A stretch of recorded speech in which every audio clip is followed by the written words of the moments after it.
Hi everyone, কেমন আছো তোমরা? এটা ছিল সকালবেলা। আমি ডাইনিং টেবিলটাকে ক্লিন করে নিয়েছি। এখন সকালের নাস্তাটা বানিয়ে নেব।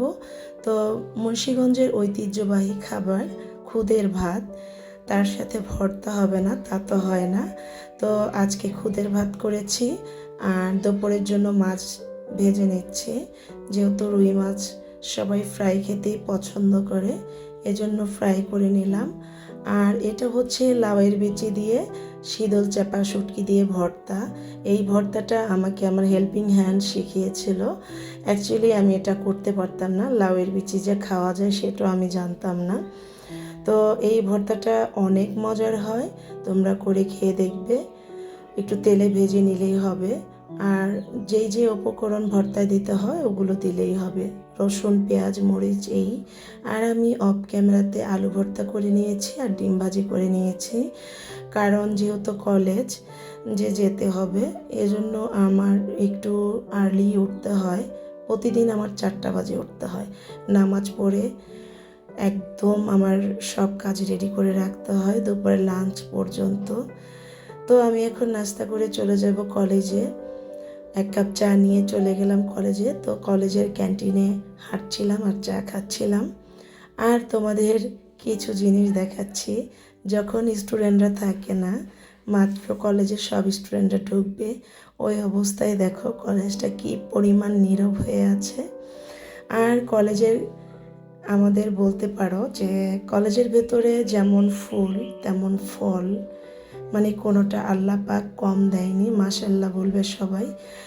তো এই তো আমাদের কলেজে বেশ আম হয়েছে, কাঁঠাল হয়েছে, জাম্বুরা হয়েছে, নারকেল, বেল সব কিছুই হয়েছে, সেগুলো আর দেখালাম না। তো এখন ফ্রেশ হয়ে বাসায় এসে ফ্রেশ হলাম।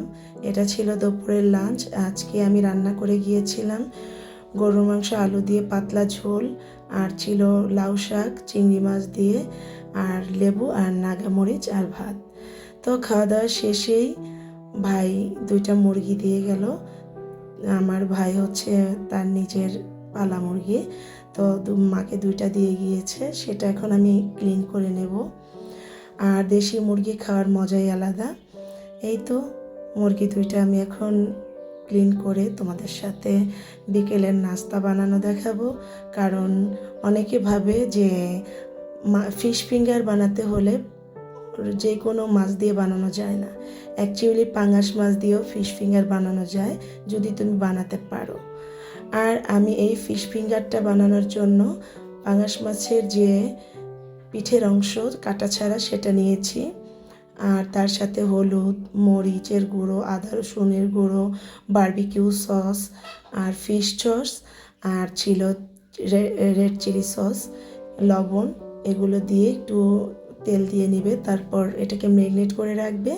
তো ভাজার কিছুক্ষণ আগে যখন ব্রেড ক্রামে গড়াবে এর কিছুক্ষণ আগে একটা ডিম আর একটু কর্নফ্লাওয়ার দিয়ে নেবে, তাহলে দেখবে ক্রিসপিনেসটা অনেকক্ষণ থাকে।